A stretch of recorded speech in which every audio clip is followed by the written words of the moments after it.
Flamingo paint, superior durability, superior hiding, superior coverage, simply superior. Sasso insecticide spray and coil.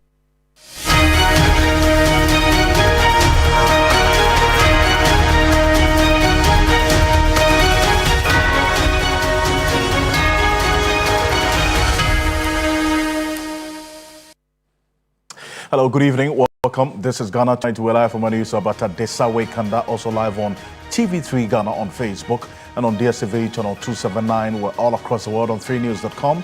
We're also live on 3FM 92.7. I am Alfred Ocansey. Tonight, Environmental Protection Authority media team responding to treatment after being involved in an accident while covering a special operation on anti-illegal mining that's in the Ashanti region. Will tell you what exactly happened and how they're doing right now. Office of the Special Prosecutor and former National Petroleum Authority boss, Dr. Alhaji Mustafa Abdul Hamid, on a warpath over what his lawyers say is a media trial of their client. We unpack the issues tonight. Stay with us. Also, ahead of the new Patriotic Party's January 2026 presidential primary, the election committee of the party has revoked voting rights of persons who forfeited their membership. Well, stay with us. We'll tell you more on this, including some information coming through a raid by the Economic and Organized Crime Office, EOCO. They've arrested 320 persons in Kumasi. We'll tell you exactly what this is about, the categories of persons who have been arrested. Stay with us. You're part of the conversation. Let's hear from you. The hashtag we're using is Ghana Tonight on Facebook and on X. Let's get talking.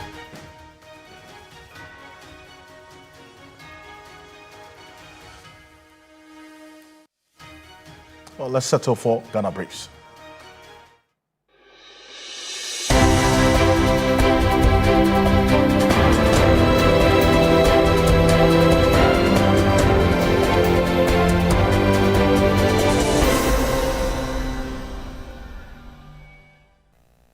Journalists covering the Environmental Protection Authority EPA special operation on clamping down illegal mining have been involved in an accident at Afari in the Ashanti region. Two of the journalists are currently in a critical state. Ashanti regional correspondent of Media General Ibrahim Abubakar was among the team. Reports has revealed the convoy of the EPA was attacked by some illegal miners at Dadwene near Obuase. Chief Executive Officer of the authority confirmed the incident. Joy TV cameraman, and Abubakar is fairly okay. He was also involved, that's your reporter. Then we have Channel 1 TV, Doris, also a reporter from Ashanti region. She's also in not so critical a situation, but she's not okay, let me put it that way. She's responding to treatment. So we have 8 people who are victims of this, and they are responding to treatment.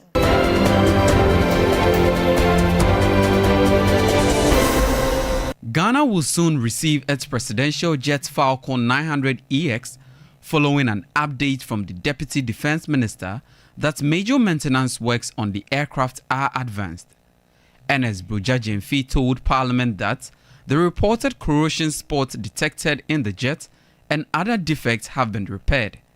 He says the aircraft will return to Ghana after all tests, including a leak test of the fuel tanks, third engine ground run, and acceptance flight are conducted. Mr. Speaker, the Falcon 900 executive aircraft was ferried to Dassault Falcon Services in Le Bourget, France, on Tuesday, 11th March 2025, for the 24 monthly and 1,600 flying hours periodic inspection.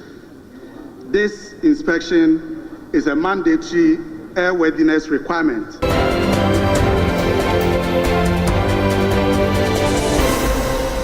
President John Dramani Mahama has announced the piloting of a private sector involvement and the collection of water bills, a move aimed at improving service delivery and efficiency in the Ghana Water Company.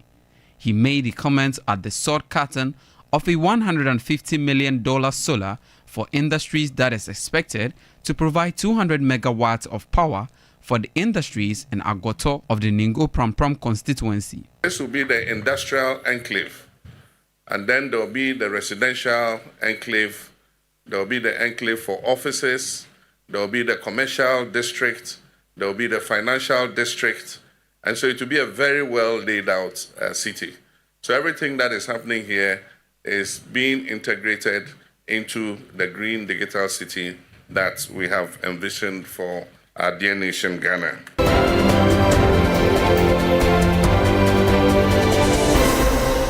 The new Patriotic Party Election Committee says all party members who forfeited their memberships will have their voting right revoked and cannot reclaim their previous positions unless they complete their necessary procedures for full reinstatement. Chairman of the committee, Joe Osei Owusu, was speaking at a press conference at the party's headquarters. Members who have forfeited their membership under Article 391 shall be excluded from the process.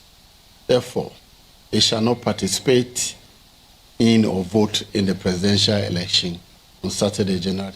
What I do know is that under the Constitution, you lose your membership when you contest against the party's candidate or you campaign for a candidate other than the party's candidate.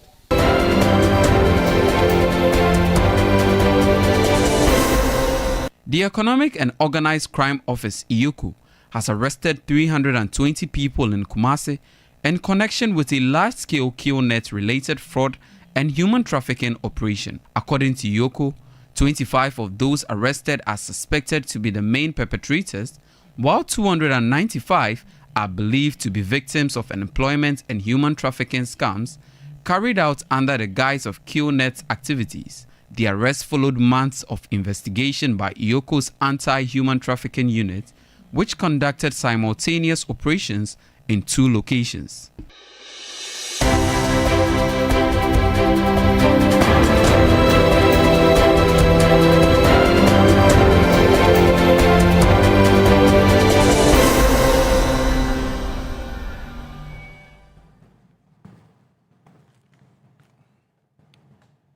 It's more news on 3news.com. Make some time and visit 3news.com. This is Ghana Tonight. We're live on 3FM 92.7. Also on TV3 Ghana on Facebook and on DSTV channel 279.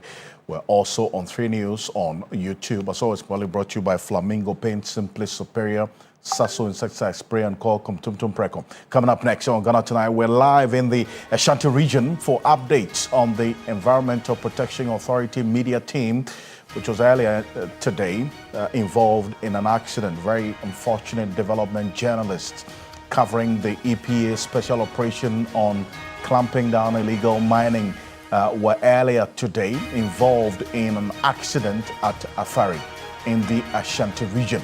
Now, 2 journalists who were, we understand, are currently having their conditions being monitored right now. They are responding to treatment because of what happened earlier today. And our Ashanti regional correspondent, Media General Ibrahim Abubakar, was amongst the team. And we understand they are all responding to treatment as we speak. We want to get a bit more detail on exactly what happened. For those of you who are watching right now, on the screen you have a journalist who was part of the team who sustained head injuries. That's Ibrahim Abubakar, my colleague, Ashanti regional correspondent, seated there talking to this journalist. This is the colleague journalist who sustained head injuries as a result of this accident. Preliminary reports indicate that the convoy of the EPA was attacked by some illegal miners at Dagini near Obuasi.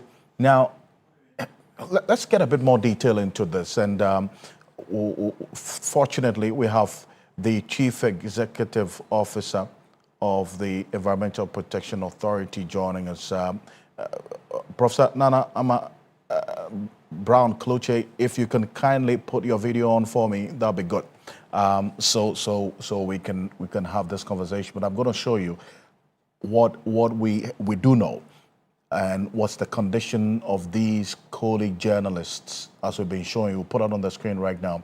It doesn't look good But then the most important development here is that they are responding to treatment. We want to establish a bit more detail on exactly what happened beyond this preliminary information that we've gotten. Unfortunately, Professor Nanama Brown-Kluche heads the Environmental Protection Authority. She's joining us on Zoom right now. Prof. Kluche, good evening. Thank you for joining us here on Ghana Tonight. Good evening, sir. Thanks for having me. A very troubling and worrying development. And first off, let's establish how my colleague journalists are doing right now, those who are in the hospital. Yeah, thank you very much. We thank God that we all have our lives now. It's just unfortunate that we have some injuries. As I said, the most critical one is a broken tie, which is one of the Joy TV cameraman who had a broken tie. Your correspondent, Abubakar, had he had chest pains and he is responding to treatment. Adom TV correspondent, that's Joseph with a head injury. He's also responding to treatments. Then we have some EPA staff who were also involved in the accident. They are all responding to treatment, and we have discussed it with the doctors and nurses in charge to pay special attention to them because we were on a national assignment before this unfortunate incident happened. Yeah, so as the operation we started yesterday, it's a 3-week plan that the EPA has to ensure, especially the services that others provide for mining in our water bodies, which is illegal. We plan to tackle that aspect as well. So we realize that it's not just enough to say stop mining in the river bodies, but again, we saw that we needed to deal with the suppliers. So we took over the shops, closed down many shops at the Arian Kwanta, as I narrated yesterday. So today we were on another route to close down some other shops. On our way near Obuase, we saw people on the ground, the galamsey happening on the ground. So we decided to have a look at what they were doing. When we stopped and walked into the area, in fact, where they actually mining, they have access route, so we had to stop by the roadside and walk to the ground, the field where they are mining. So as we were going closer, they were running away, and they did, all of them left by the time we got there. So we looked around what we could pick, we did pick. Whilst leaving, we saw that there were actually more of the excavators, 3 of the excavators that is inside a river body. Inside? So, inside river body. So in fact, they had mined in the river body and blocked the river in such a way that it has taken different tributaries around the area and flooded some places. It's messy. It was really a bad situation. So we actually went to the car and used another route to the place. And whilst there, the people also ran. We called them to come, and then just before we could even have a conversation, they had sent news around, and so we saw built men, a number of them came with guns. We had the military with us anyway, and the national security also were with us. But then we saw that we couldn't exchange fire, so we could not fight them. So we had to run for our lives. So in the course of we running, speeding on the road, we encountered this accident. So one of the cars, which had some EPA staff and some of the journalists, had a head-on collision with a truck that is actually carrying some pipes for galamsey, these galamsey operations. We saw some of them on the field. So they had a head-on collision, and we had the injuries that they are now at the hospitals and attending to treatment. I see. So you're indeed confirming that you were attacked by galamsey operators. I mean, we say well-built, heavily armed people. Yes. So Yeah. So some of them were dressed in black, like complete black from top to down. And some of them were wearing vests like this with CID written at the back. We asked them, in fact, the soldiers, the national security men, asked them of their ID card and stuff like that. So it was becoming confrontational. And then we had to leave because we couldn't. They said they cannot overpower them, so we had to leave. They had their arms, but we didn't. Of course, EPA doesn't. We didn't have, so we had to run.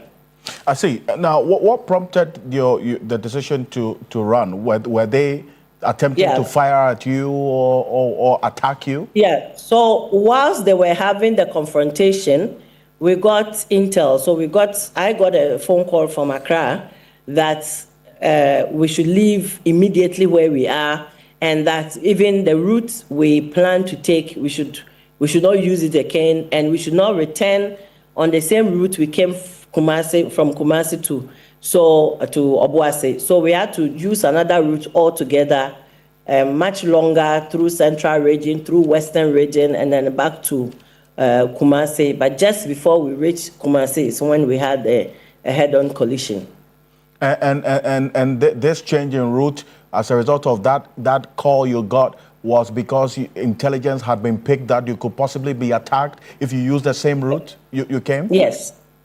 So as I received the call, the national security operators also had a similar call. So they were giving us feedback as they drove right in front of my vehicle, and we had one driving 2 vehicles behind. So we got phone calls from different sources, but all from the national security, that picking intel that where we are is not safe, and that we had to take cover immediately. This is troubling. And you say that you saw some of these heavily built men wielding weapons. They were wearing vests with CID written at the back of it? Yeah, with guns. In fact, pump action, they said. And they refused to produce an ID to authenticate whether they are indeed CID officials? Yeah, they didn't have any ID to identify themselves as security agents. And the military personnel that you were with, were they armed? Yeah, some had guns with them, but not all of them. But then when they assessed the situation, they knew we cannot exchange like that, so we had to move. Indeed, obviously, because with what you're describing, you were outnumbered, correct? Exactly. With the people that, because of the intel you had gotten, and the word that had gone out, that and actually, the longer we stayed, the more they came. So then, we had to leave almost immediately. We saw those signals and received the calls. I see, but these persons who were wearing the CID vests, were they with the illegal miners? I would say yes, because they asked the illegal miners, they were in their Wellington boots. Right. I mean, the illegal miners came in their Wellington boots on motorbikes, and these built-up men were in like normal military boots with their guns and their black outfits and the vests. I see. Now, and they refused to, even with the interrogation from the military personnel you were with, they didn't want to cooperate. They didn't want to give the information as you were asking for. Yeah, not at all. They couldn't produce any ID cards or any identification. I see. And just based on that, the trail of information that you got, which led to you changing your course and taking a different course, is it to say that you were on some top speed because of the fear of your own life? Reason why it led to this coalition? Let's understand what led to this head-on coalition. Okay, so we drove in a number of vehicles. The national security were ahead, were the lead vehicle, and my vehicle followed. So we had to go. It's let's say a number of vehicles in a convoy. So we had to move at the pace the national security operators are moving. So we couldn't help it. We had to just go. I thank you, Prof, for this. And before I let you go, the other colleague of mine, you say, has a broken tie. What's the extent of the injury? Do you know? Yeah, I learned from the doctors that it's broken and position of, so it's broken and position changed as well. So they assessed the situation, and I learned they can fix it even here in Ghana. But I got the assurance from the presidency that if it cannot be fixed in Ghana, they are ready to send him out of the country to get it fixed. You've been on this operation, as you indicated, for a number of days now. In fact, a couple of days you closed down a whole chamfang manufacturing company. They were fabricating chamfangs in this country. Yeah. Chinese. Yes.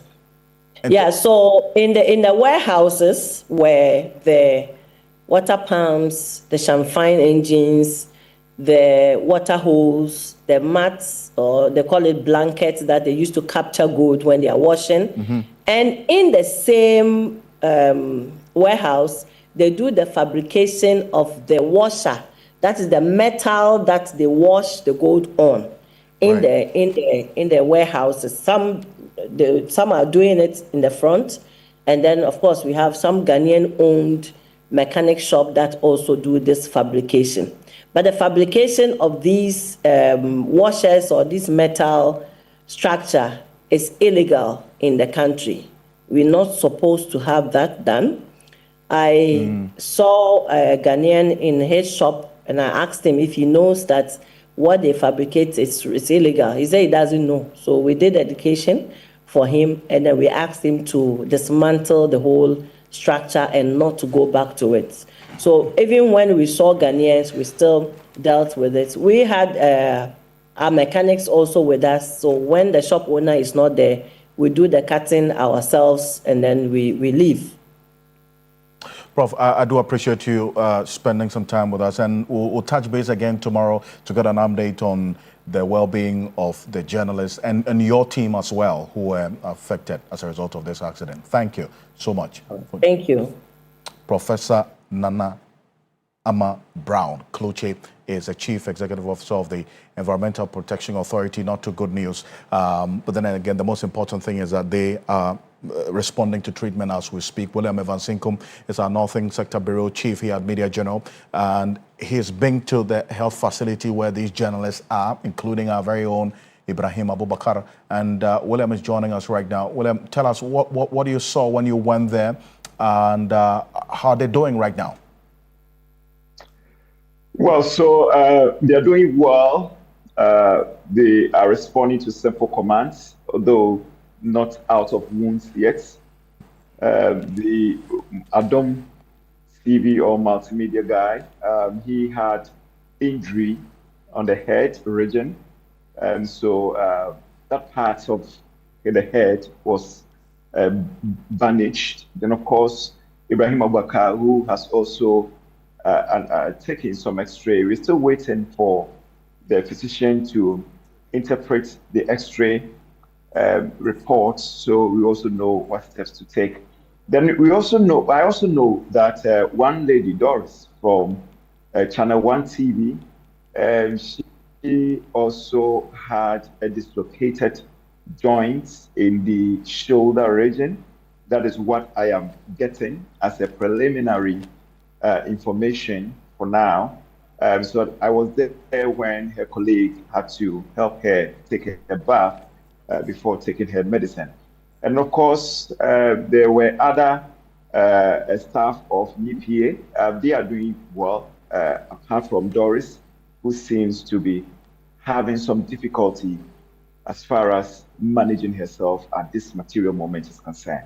I see. We see one of our colleagues with a bandage on the head, and then also what Professor Nanama Brown Kluche indicated, another colleague with a broken tie as well. I know you did speak to them. How are they doing? Well, they are very loud, as in they appear to be healthy, but inwardly they are going through a lot. Ibrahim, very vociferous, talking to me. If you are engaging him on the phone, he appears okay. But when you get closer, then he'll complain to you that, look, I'm having some chest pains. It's a gentleman spoke to her this evening. He and Nancy Amalawson, they were insisting that we bring him back to Kumasi to continue his medication. But the fact of the matter is that that particular hospital's policy, they are to detain patients, especially those who are brought in the facility due to accidents. The policy is that they detain them for 12 hours just to monitor their progress as far as their condition is concerned before they take a decision. So we couldn't bring him back to Kumasi, but just to wait and follow the policy of that particular facility. I see. But, I mean, this operation you have been following, I mean, the EPS operation in the Ashanti region, you've been following prior to today, and you know this area quite well, where this incident happened. And you've been listening to Professor Kluche give an account of what happened, and this gun-wielding, machete-wielding illegal miners who threatened to attack them, reason they had to flee for their lives, that led to this head-on collision. Tell me about this particular area, maybe before we go, quickly. Well, so there's a Galamsey prone area. If you're talking about the Galamsey prone areas or illegal mining prone areas in the Ashanti region, then you're talking about Amansia West, East, and Central, the Amansia Enclave. Then, of course, you also talk about Achimampunia.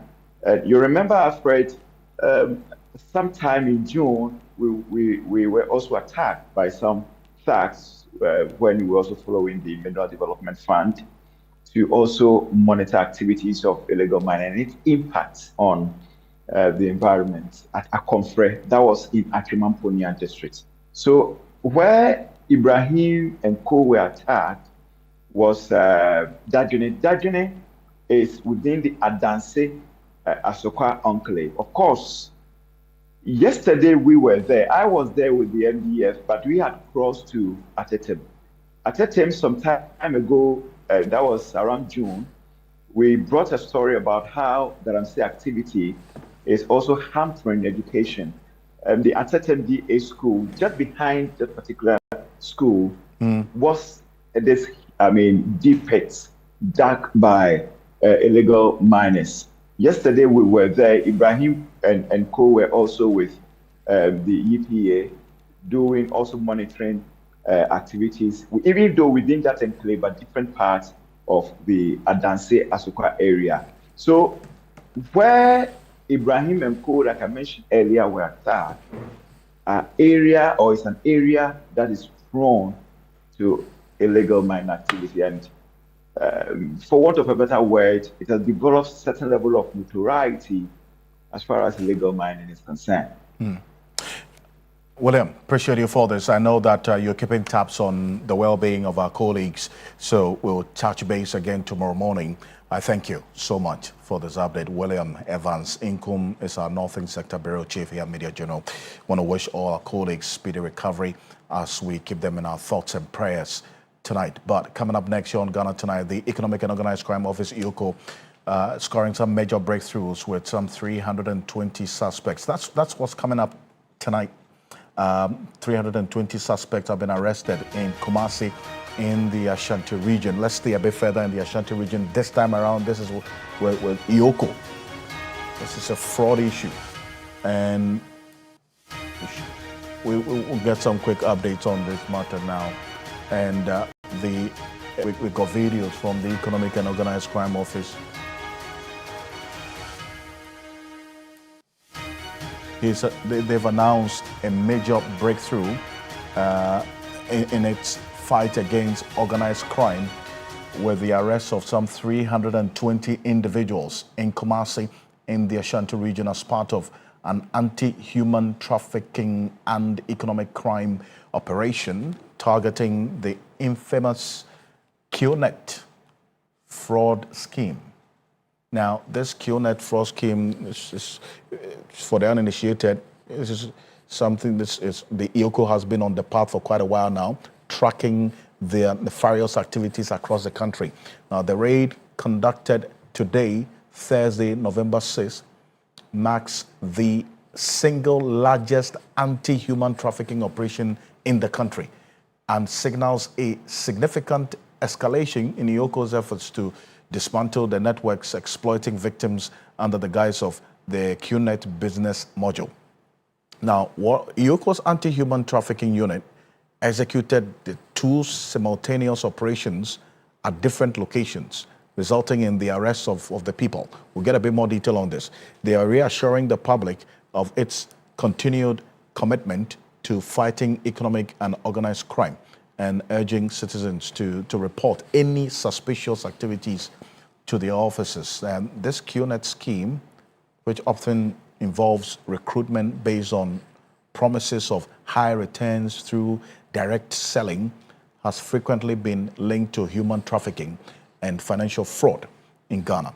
Now, the victims are often lured with the promise of lucrative overseas jobs or quick wealth, only to find themselves trapped, sometimes forced into debt or exploited for recruitment purposes. And that's what's happening right now. And let's get a bit more detail into this particular development and what IOCO has been doing in this regard. The people you're seeing on the screen, they're lying on the floor with their faces down. These persons that were rounded up, 320 of them, by the Economic and Organized Crime Office, IOCO, earlier today. 320 in the Ashanti region. Now, let's go on to Zoom right now, and we have Dominic Mensah. Dominic Mensah is the head of the Anti-Human Trafficking Unit of the Economic and Organized Crime Office, IOCO. Mr. Mensah, good evening. Thank you for joining us. If you can unmute for me. Yeah? Great. Can you hear us? Yes, I can hear you. Perfect. Thank you. Thank you for joining us. Now, with the videos we've been showing, these 320 people you rounded up, just break it down for us. Are they all suspected criminals, or they have their captors or the persons behind the scheme also part of the 320?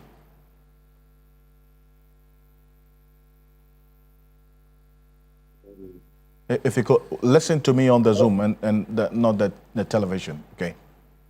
Okay. So, thank you very much. And first of all, I'm Staff Officer Dominic Mensah.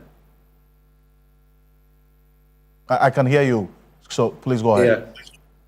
Yeah. So, the numbers you saw, or the video that you saw on the screen, is from one of the two locations that we strike today.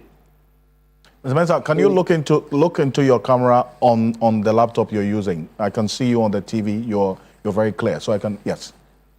Yeah.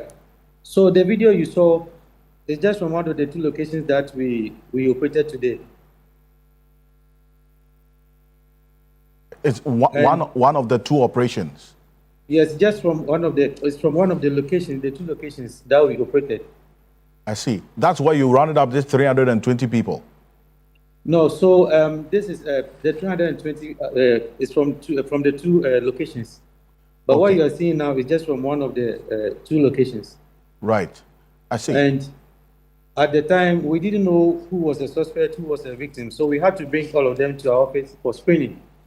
It was after that we realized that 25 of them are suspects and the rest were victims.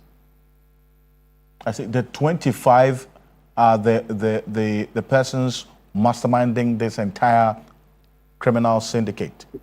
Sure. And the rest are victims of this. Victims, yes, sir. I see. So what's happening to them right now?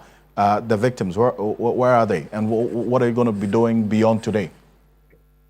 Okay, so the victims, because of their number, we had to keep them at where they were rescued from, and then we provided security for them, and then we gave them some had complaint of illness and all that, so we had to give them medication, and also we have to work on their psyche as well. So we have the victims with us. We are working on their psyche and their health and all that. I see. But Now, the suspects are in custody. As I speak with you. they are in custody. I see. Yeah. You indicate that this was based on intelligence that you picked, and you moved in into these two locations. Now, this appears to be on a bigger scale, is it not? Because you conducted an operation in Kaswa in the central region not too long ago, and then we're seeing this. What's happening?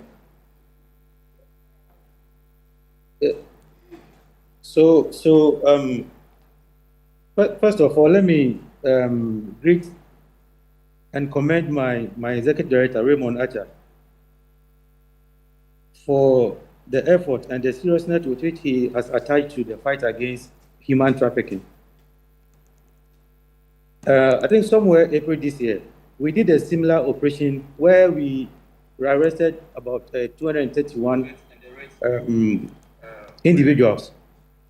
And this time we are having 320, which is the largest in the country so far. So it's because of the efforts or the seriousness which the executive director has attached to the fight against human trafficking. That is why you are seeing these numbers now. I see. But then also, we're seeing these numbers, and it raises, beyond what you are doing to clamp them down, it raises another question of why this scheme is ongoing and a lot more people are becoming victims, right? 320 is the largest we've seen, right? So are you targeting, beyond just clamping them down, other measures to identify where they're operating? Because this QNet thing, you know, although the company has come out to clarify and disassociate themselves, it's been going on for quite a while, for a number of years now. So what's the thinking going forward? Yeah, so this shows how anxious people are, especially the youth, in traveling outside or looking for opportunities nowadays. But I feel that going forward, we have to embark on a rigorous education on how some of these scams work. So that, because you can see that most of the people that we arrested are all youth, and then they are desperate, looking for greener pastures and all that. So we have to embark on education to let them know that not all opportunities are golden. So we go and do a lot of public education. And then also, we are not going to end the exercise only here in Kumasi. We will go to all the entire regions, and we encourage the public to also report any suspicious movements, activities in their area to YOPO. I see. What's the age range or of these victims after speaking to them? Are you able to tell us amongst them the youngest age and the oldest amongst them?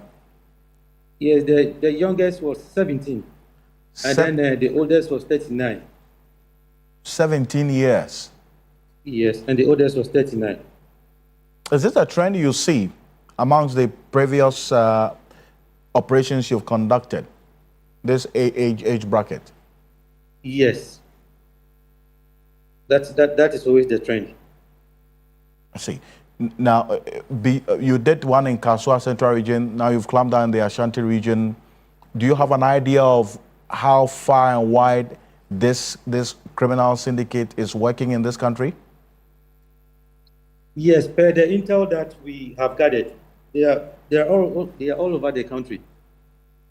They are all over the country. Yeah, they're all over in the country. All over the country in the various regions. But we are not stopping at Kumasi. We go to the various regions to do our best. And they are watching you right now, victims or persons who could fall victim to this. What's that one advice you would give to people who are watching right now with this scheme that you are clamping down on? So my advice is that all of us should be watchful, or we should be very careful. And I will say that we are all potential victims of some of these schemes, because in the previous exercises that we've done, We've had situations where people that you rescue, some of them were law enforcement officers. So that should tell you that we are all not safe. So we should all beware. We should all be careful when such opportunities are presented to us by certain individuals. You know, these days, traveling outside is not like before, where everything was shrouded in secrecy. So if anyone presents opportunity to you, make sure that you discuss with somebody that you feel knows better before you embark on such adventure. And then also encourage Ghanaians to report suspicious activities in their areas or communities to Yoko. Well, Mr. Mensah, thank you very much for joining us. Appreciate you. Thank you very much. Thank you too. That's Dominic Mensah, is the head of the Anti-Human Trafficking Unit of the Economic and Organized Crime Office, EOCO. In there, that's an advice you should also take seriously, spread far and wide. This is Ghana Tonight. Coming up next, tensions flare. We'll give you details of that between the OSP and the former National Petroleum Authority boss, Dr. Mustafa Abdul Hamid. His lawyers are accusing the Office of the Special Prosecutor of a media trial. What exactly does that mean? We're going to unpack the issues tonight. Stay with us here on Ghana Tonight as we get a bit more detail on this particular matter. If you've been monitoring developments from the OSP's office and then also Mustafa Hamid's lawyers, they have been at each other on whether or not the OSP's claims have any basis of fact. There was a video that went viral with Mustafa Hamid responding to a question by a journalist when Chairman Wontumi was arraigned before court. Now, that video caught the attention of the OSP, and he has responded. In fact, he issued a statement to that in that regard, with Mustafa Hamid describing the charges against him as bogus. The OSP took a different perspective. We're going to go for this quick break. When we're back, we'll tell you exactly what's happening right now between these two. Stay with us.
Welcome back. This is Ghana Tonight. We're live on TV3 Ghana on Facebook and also on 3FM 92.7. Lawyers for the embattled former NPA boss Mustafa Hamid are fighting back insinuations by the Office of the Special Prosecutor that some assets have been frozen and seized in relation to the case involving the former NPA boss and 9 others. Now, the lawyers insist none of the properties the OSP purportedly froze and seized belong to their client, Dr. Mustafa Hamid. Says the OSP says some assets running into over 100 million cedis have been frozen. But this was on the back of a statement that Dr. Mustafa Hamid made in a video that's gone viral. The OSP saw this video and had reason to issue a statement on it. But this is what Dr. Mustafa Hamid said in this viral video. Take a look. Good morning. Good morning. Yeah, I came to support my friend who to me. Me, my matter there is useless. That's nothing in it. It's true.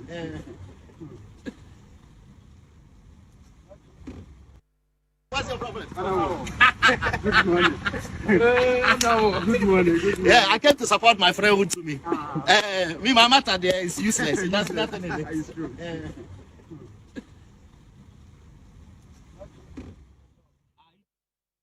So that's Dr. Mustafa Hamid, and Dennis Poberi Wadam Esquire is joining me. So it is this statement that caught the attention of the special prosecutor. Exactly so. And caused him to release some. And that's the detail. beginning of what many say is a fight now between the OSP and that of lawyers for Dr. Mustafa Hamid. What more do we know? Well, so after this particular video went viral, the OSP took to social media to cite this particular video, reference it, and then use that as an opportunity to restate its case against Mustafa Hamid and 9 others. It didn't just end there. The OSP went ahead to indicate that assets worth 100 million Ghana cedis had been seized. So if you read this particular statement from the OSP, considering that it was in reference to this particular video, never mind that in this video we don't hear Dr. Hamid saying that the OSP's case against me or the state case. He just says that my case is a useless case. And I say that it's very important because along the line, we'll get to a point where there's going to be an attempt to disassociate some of the issues. True. Now, OSP cites that video, restates the case against them, and states that some assets and properties in excess of worth 100 million had been seized. Now, lawyers for Dr. Hamid, not enthused with the statement of the OSP, issue a statement, and in that statement, they indicate that no property of their client had been seized by the OSP. Right. But when you read the statement that was issued by the OSP, these are the relevant portions of it. After restating the case, the charges against him and the others and all that, the OSP indicated portions of it, says that in total, Dr. Abdul Hamid is alleged to have played a leading role in a grand extortion and laundering scheme that caused the state and petroleum sector losses exceeding some 290 million and over 330,000 United States dollars. Which is a fact he stated already. Those are the facts on which the case is built on. Great. Now he continues to say the Office of the Special Prosecutor has already seized and frozen assets valued at more than 100 million Ghana cedis and over 100,000 United States dollars with additional assets under active tracing. And this is the part of the statement that lawyers for Abdul Hamid are not happy with, because this creates the impression as though these assets in question were assets owned by Dr. Abdul Hamid. So that's how come they issued a statement, and in that statement, they say that as counsel for Dr. Abdul Hamid, we wish to place on record emphatically and without ambiguity that no assets or businesses belonging to or associated with our client has been identified, traced, or seized by the OSP. Our client owns no such assets, directly or indirectly, and no property worth the stated amount exists anywhere in connection with him. So that was in response to the first statement by the OSP. Let's go back to the timeline and see what happens next. Yes. Now, after that letter, OSP comes to publish a list of assets it says are assets that had been seized. So you see a comprehensive list that the OSP publishes and says that that list is a list of assets that it had seized in respect of this matter that has been spoken about. I see. It's a long list. And we captured a few. Yes, we captured a few of those. We're going to put that on the screen in a bit. But let's recall that video, exactly what Dr. Mustafa Hamid said, which prompted this lengthy response from the OSP. In fact, detailing the assets that he says he has frozen. Let's look at this video again. Good morning. Good morning. Yeah, I came to support my friend who to me. My matter there is useless. That's nothing in it. It's true. YouTube blogger. Okay. This is a video that was captured and put out by Ghana Eye, as you see it there. There's for acknowledging the source of this video. But here's what we do know. This is what the OSP has published. They say these are the seized assets in the NPA case. So they put out this list. They indicate the nature of the assets. This is a Sino-truck fuel tanker. They give the registration number, a 2024 registered, another Sino-truck fuel tanker. There's an articulator head and all that. It's a long list of items. What you do see here are two things which come out strongly. One, that some of the assets are those that have been confirmed by the court. Now it's instructive to put on record that the OSP does not just seize assets anyhow. Okay. Usually, depending on the extent to which they've gone with either investigation or they've charged the people, they can seize for a period of time and they go to court for the court to confirm. Right. So he's saying that in respect of these 5, the court has confirmed the seizure. However, in respect of the others, the assets are yet to be confirmed by the court. And that's the Mercedes-Benz GLE 450. Yes. Underdeveloped land. Let's flip to the next one. And then there is some lands in Committee 18, 19. Exactly. So all these are yet to be confirmed by the courts. And it's also important to state that it's not always the case that when the OSP makes an application to seize assets, it is granted, or to freeze accounts, it is granted. Because we do recall what happened in the case of Cecilia Dapa, when the OSP made an attempt to seize and freeze some accounts, that was denied. And, I mean, those are things that have happened before. There's this, let's flip to the next one. It's quite interesting. The studio apartment, yes, the address. The Atlas Suite, A8. The address. The address, 1-bedroom, Roman Rich. These are landed properties. Right. So now, having released this list, lawyers for Abdul Hamid come back to say, yes, we have seen that you have released a list of assets, which you say you have seized in respect of the matter in which our client is. But we still insist that none of those assets that you released belong to our clients. Because when you look at what we have just shown, it does not indicate who owns what.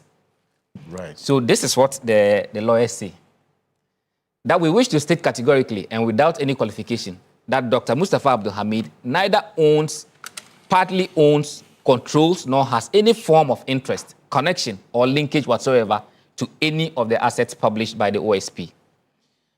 So they clearly are saying that, yes, you have published the assets, but we are saying that these assets do not belong to our client. Alfred, where it gets interesting is a point where after the first publication by the OSP and the response from the lawyers of Abdul Hamid, there was a suggestion by the director of the communications and strategy at the office of the special prosecutor to say that they did not say the assets that were seized belonged to Abdul Hamid, and that people may have misconstrued what was said, because that at no point did they mention Abdul Hamid's name to be the owner of those assets. I see.